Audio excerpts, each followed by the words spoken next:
Τι έκανε τον Άκη? Λέγε, τι θα κάνουμε? Εντάξει, θα προσπαθήσουμε να βγάλουμε κανένα ψαράκι. Η βραδιά είναι ιδιαίτερα κρύα, αλλά ελπίζουμε να πάμε όλα καλά και με λίγο τσιμπουράκι και ψησιματάκι θα ζεσταθούμε.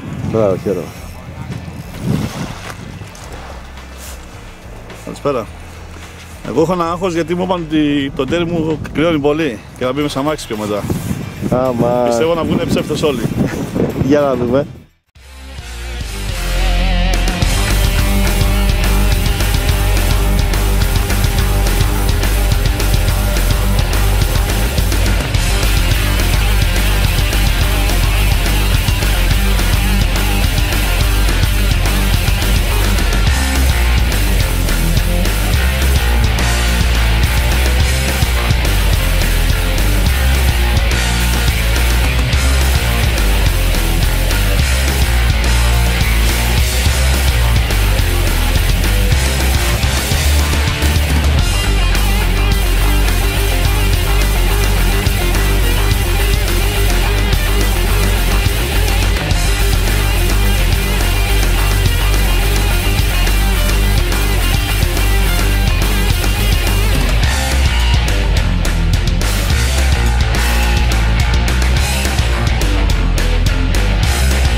Καλησπέρα.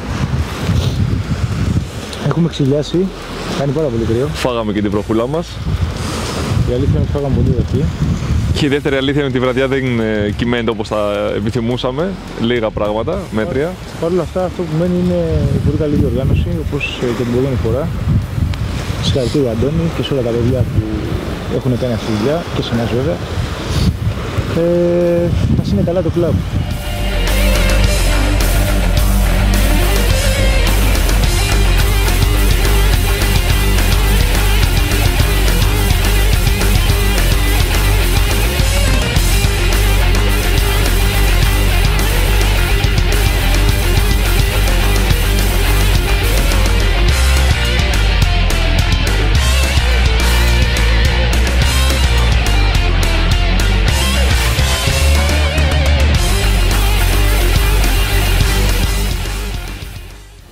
Σε λίγο τελειώνει ο αγώνας. Ζυγίζουμε τα ψαράκια και επακολουθεί το ψήσιμο. Επακολουθεί φαγοπότη με πολλά κιλά κρέας, πολλά κρασιά, ψαριές ήδη καίνε